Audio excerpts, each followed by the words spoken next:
रामराम मंडळी, सह्याद्री विथ महेंद्रमध्ये आपलं स्वागत आहे. आपण नेहमी जेव्हा हॉटेलमध्ये जेवायला जातो, कुठेही जातो कार्यक्रमाच्या पंक्तीत, स्पेशली नॉनव्हेज जे लोक आपली खातात त्या पंक्तींमध्ये आणि व्हेजमध्येही हॉटेल्समध्ये ज्यावेळेस आपण जातो त्यावेळेस जर आपल्या मेनूसोबत जर कांदा लिंबू आलं नाही, स्पेशली कांदा जर आला नाही तर आपला किती तळतळाट होतो. आणि त्या पद्धतीने आपण वेटर असू द्या, जे काही हॉटेलवाले नोकरदार आहेत त्यांना आपण कसं बोलतो आणि आपला जो म्हणजे चिडचिडपणा आहे तो त्यांच्यापर्यंत व्यक्त करतो. हे एवढं कांद्याचं म्हणजे जवळपास कांदा हा सर्व पदार्थांमध्ये वापरला जातो. प्रत्येक ठिकाणी हा लागतोच. प्रत्येक घरात रोज मला असं वाटतंय रोज कुठे ना कुठे कांद्याचा उपयोग हा केला जातो. असा कांदा हा जो म्हणजे ज्याची मागणी सगळीकडे आहे, हॉटेल्समध्ये असू द्या, घरात असू द्या, ह्या कांद्याला जो उत्पादित करतो तो शेतकरी हा अजूनही विवंचनेत आहे. अजूनही त्याला बाजारभाव न मिळाल्यामुळे तो नैराश्यात आहे. घरातील कामं असू द्या, घरातील म्हणजे मुलीचं लग्न असू द्या, मुलाचं लग्न असू द्या, भरपूर अशा गोष्टी आहे शेतकऱ्याच्या जीवनामध्ये. जो कांदा उत्पादक शेतकरी आहे त्याला त्या गरजा भागवणंही आता कांदा उत्पादन करून कठीण होत चाललेलं आहे. काय आहे गोष्टी, आपण हे का बोलतोय याचा हे पूर्ण जाणून घेण्यासाठी व्हिडिओ शेवटपर्यंत बघा. तुम्हालाही जर कांदा उत्पादकांबाबत काही वाटत असेल, आपले शेतकरी वर्ग असेल, त्यांनी हा व्हिडिओ शेवटपर्यंत नक्की बघा. कारण आपण अशा गोष्टींना हात घालणार आहोत ज्या गोष्टी शक्यतो डिस्कस केल्या जात नाहीत किंवा शेतकऱ्यांच्या बाजूने तसा विचार केला जात नाही.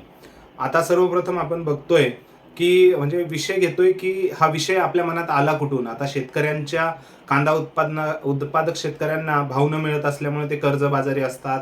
हे सर्व गोष्टी आपण बघतच आलेलो आहे. आता लेटेस्ट सोलापूर कृषी उत्पन्न बाजार समिती आहे, तिथे कांद्याला हा 50 पैसे भाव मिळाला. सोलापूरचा शेतकरी आहे. सो हे बघितल्यानंतर त्याची जी व्यथा आपण बघितली त्यामध्ये आपण प्रकर्षाने 3 टप्प्यामध्ये आपण बोलणार आहोत. सर्वप्रथम जो शेतकरी उत्पादक आहे, जो शेतकरी कांदा उत्पादन करतो, त्याला किती खर्च येतो, त्याला मशागत काय करावा लागते हे काही जणांना आपल्याला माहीत नसेल. शेतकरी भागात, शहरी भागातील लोकांना तर सांगतो, नांगरठीपासून म्हणजे शेत नांगरण्यापासून त्याची मळणी, नंतर कांद्याचं रोप लावणं. कांद्याचं बी हे खूप महाग असतं, सगळ्यांना माहिती आहे.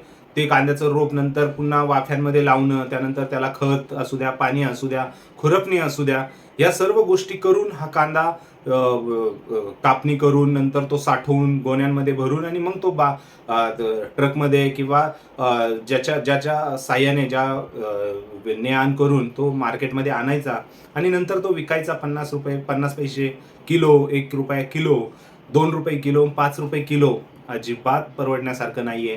कारण ही जी मशागती मी तुम्हाला सांगितलं, ही करण्यासाठी शेतकऱ्याला जवळपास खर्च हा जास्तच होतो. आज तुम्ही ट्रॅक्टरच्या नांगरणीचे बघितलं तर 4 एकर, एकरी 4,000, 4,500, 5,000 एकर हे नांगरण्यासाठी घेतलं जातं.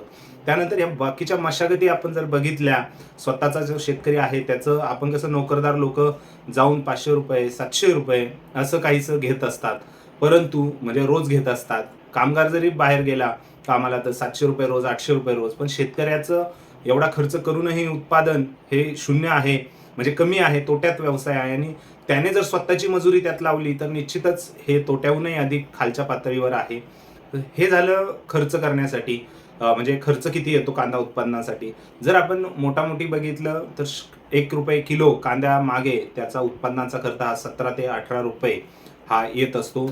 आता दुसऱ्या भागाकडे आपण जातोय की जो कांदा बाजारपेठेत जातो, तो बाजारपेठेत गेल्यानंतर मध्ये ऑफकोर्स जे आपण मध्यस्थी म्हणतोय, म्हणजे जे व्यापारी आहेत ते असतात.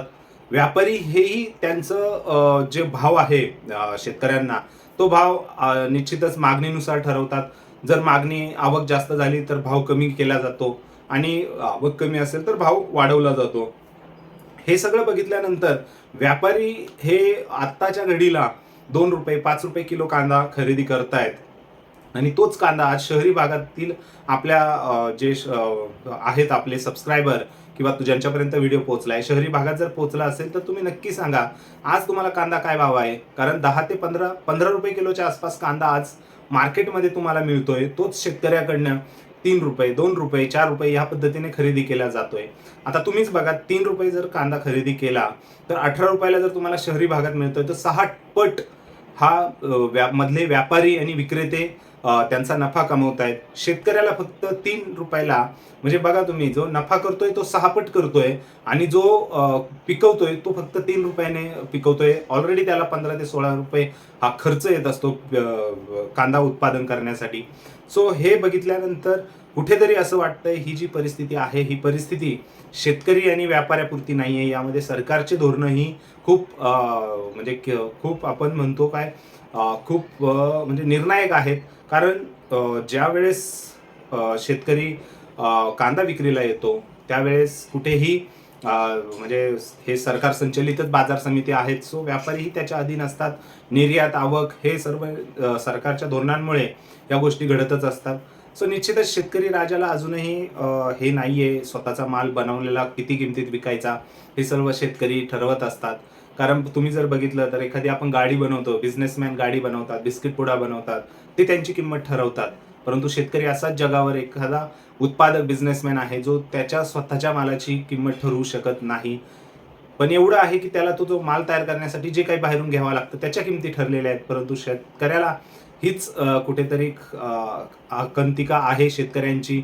मलाही म्हणजे आपल्यासारख्या भरपूर लोकांनाही असंच वाटतं की हे का घडतंय, शेतकऱ्याचं कोण विचार करणार. कारण शेतकऱ्यालाही घर चालवण्यासाठी शेवटी आपल्याला जसा पैसा लागतो तसा त्यांनाही लागतो. आणि त्यातून जर हे उत्पादन असं येत असेल, उत्पादन करूनही जर 3 रुपये 2 रुपये भाव मिळत असेल तर शेतकऱ्याने करावं तर काय करावं. कारण शेवटी शेतकरी जेवढे कांदा करतात, हे काय त्यांच्याकडे भांडवल तर कुठं नसतं. इकडून कर्ज घे, तिकडून कर्ज घे, पतसंस्थेचं कर्ज घे, ह्याच कर्ज घेऊन ते कांदा पिकवतात. आणि स्पेशली मी कांदा पिकवणाऱ्या शेतकऱ्यांबद्दल बोलतोय.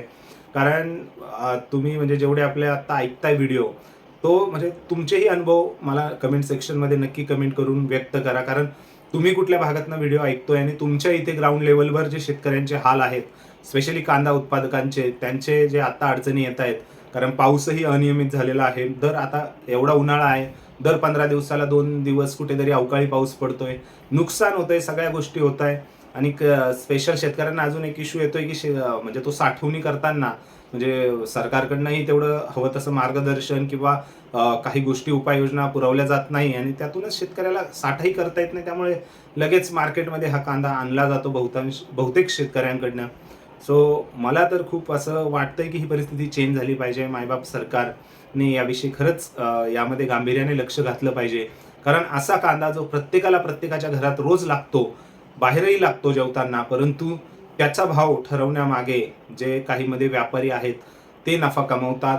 शेतकऱ्यापर्यंत हा नफा जात नाही. शेतकऱ्याकडनं अगदी 3 रुपयाचा कांदा 18 रुपये किलो या पद्धतीने आजच्या भावात आहे. मध्ये मध्ये तो काय भाव जातो हे तुम्हालाही माहिती आहे. निश्चितच कांदा कापताना डोळ्यातून पाणी येतं, परंतु शेतकऱ्याला आता असं झालंय की कांदा पिकवतानाच शेतकऱ्याच्या डोळ्यात पाणी येताना आपल्याला दिसत आहे.